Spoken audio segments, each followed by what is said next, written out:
Hello friends, exam study अड्डा YouTube channel में स्वागत है। दोस्तों, आज के वीडियो में हम लोग करने वाले हैं रेलवे एनटीपीसी ग्रुप डी की जीके सीरीज श्रृंखला में। दोस्तों, आज का जो टॉपिक है इकोनॉमिक्स के मोस्ट इंपॉर्टेंट प्रश्नों को करने वाले हैं। दोस्तों, ये जो सीरीज है एनटीपीसी रेलवे ग्रुप डी के लिए सीरीज स्टार्ट की गई है।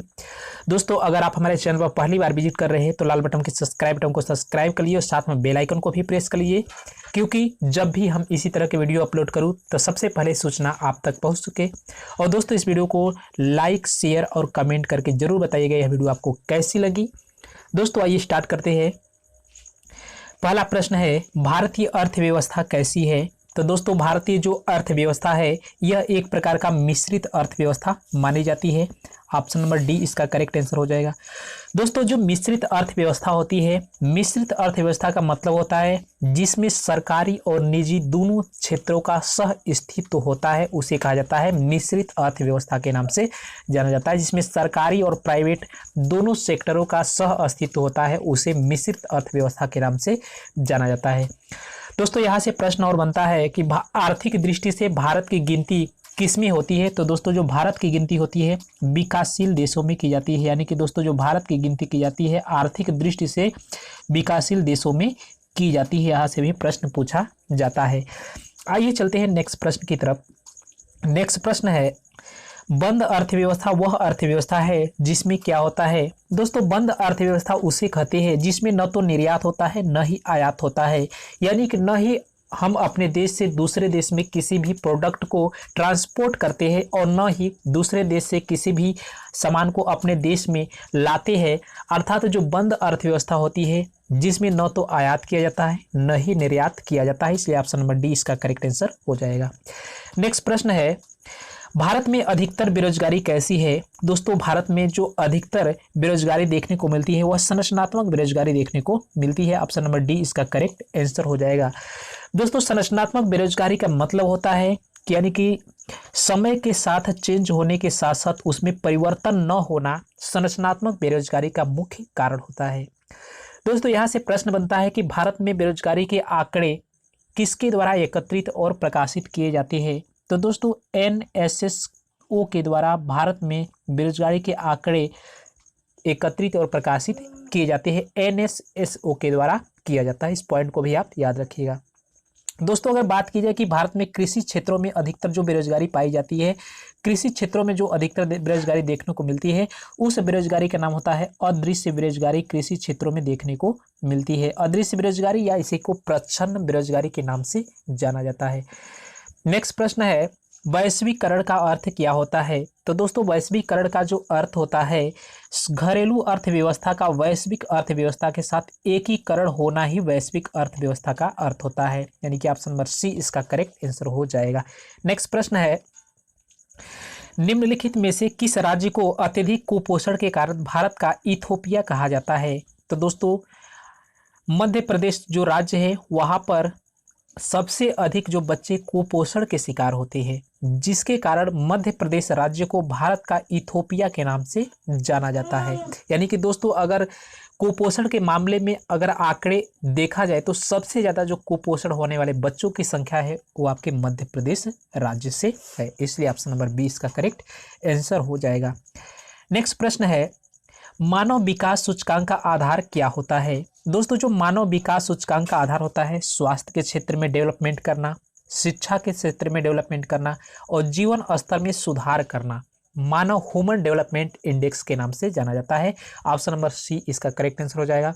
यानी कि जो HDI होता है इसे HDI कहा जाता है, ह्यूमन डेवलपमेंट इंडेक्स के नाम से जाना जाता है। ह्यूमन डेवलपमेंट इंडेक्स का मतलब होता है स्वास्थ्य के क्षेत्र में डेवलपमेंट करना, एजुकेशन के क्षेत्र में और जीवन स्तर में सुधार करना मानव विकास सूचकांक का आधार होता है।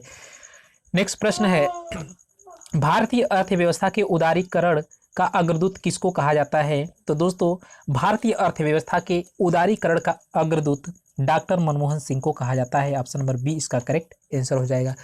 दोस्तों, जो भारत के पूर्व प्रधानमंत्री रह चुके डॉक्टर मनमोहन सिंह और साथ ही साथ ये RBI के गवर्नर भी रह चुके, वित्त मंत्री भी रह चुके और भारत के प्रधानमंत्री भी रह चुके इन सभी पदों पर रहते हुए इन्होंने भारतीय अर्थव्यवस्था को बचाने का महत्वपूर्ण योगदान दिया, जिसके कारण डॉक्टर मनमोहन सिंह को भारतीय अर्थव्यवस्था के उदारीकरण का अग्रदूत जाना जाता है।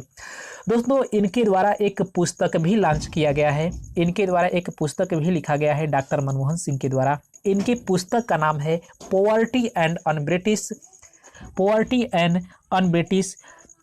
Rule in India. यानी कि दोस्तों, इस पुस्तक में उन्होंने धन के पलायन से संबंधित तथ्यों का प्रकाशन किया है। तो इस पॉइंट को याद रखिएगा। इनकी पुस्तक का नाम है poverty and un-British rule in India. Next प्रश्न है, भारत की राष्ट्रीय आय का प्रमुख स्रोत क्या है? तो दोस्तों, भारत की राष्ट्रीय आय का जो प्रमुख स्रोत है वह आपके सेवा क्षेत्र में माना जाता है। ऑप्शन नंबर बी इसका करेक्ट आंसर हो जाएगा। लेकिन अगर बात की जाए कि भारत की राष्ट्रीय आय का जो सर्वाधिक योगदान किसके द्वारा दिया जाता है, तो दोस्तों विनिर्माण क्षेत्र के द्वारा सर्वाधिक जो योगदान दिया जाता है विनिर्माण क्षेत्र के द्वारा।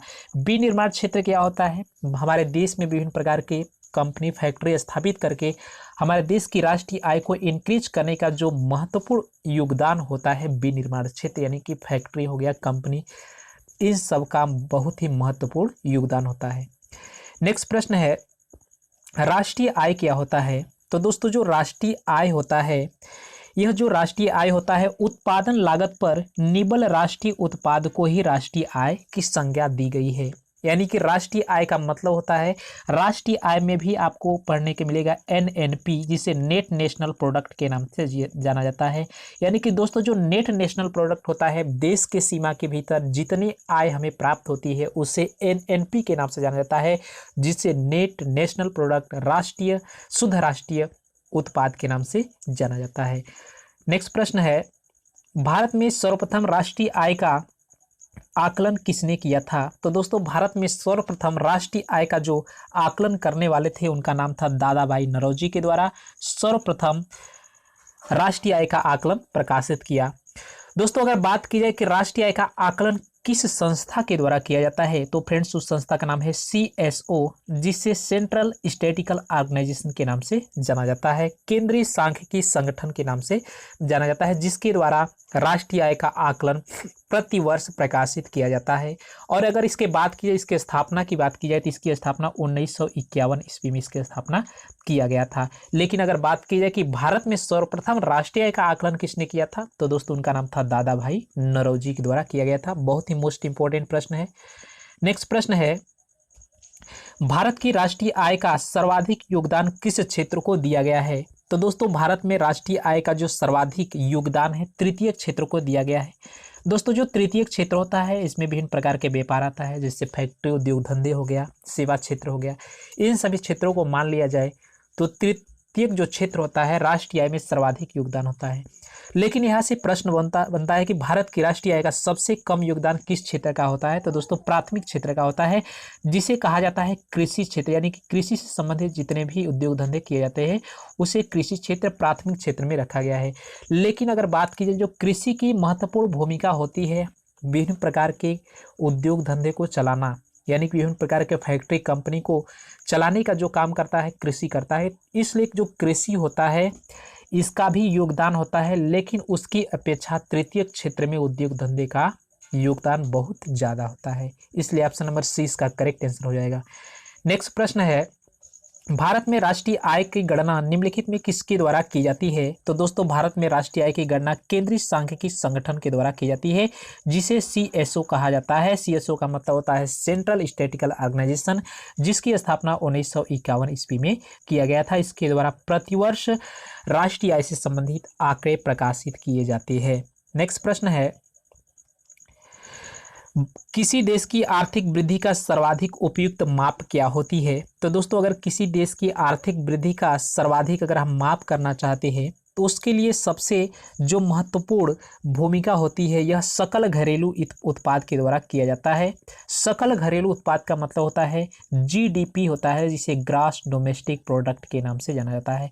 दोस्तों, जो GDP का मतलब होता है सकल घरेलू उत्पाद, यानी कि हमारे देश में जितना भी आय प्राप्त होता है, चाहे कोई व्यक्ति विदेश जा कर के कमा करके पैसा लाए, चाहे हमारे देश में कोई भी व्यक्ति का जो भी पैसा हो, धन हो, उन सभी चीज़ों को मिलाने के बाद जो बनता है उसे जीडीपी कहा जाता है, जिसे सकल घरेलू उत्पाद के नाम से जाना जाता है। और एक होता है शुद्ध घरेलू उत्पाद, जिसे एनएनपी के नाम से जाना जाता है। एनएनपी का मतलब होता है net national product. Net national product, शुद्ध घरेलू उत्पाद का मतलब होता है देश की सीमा के अंदर जितना आय हमें प्राप्त होती है।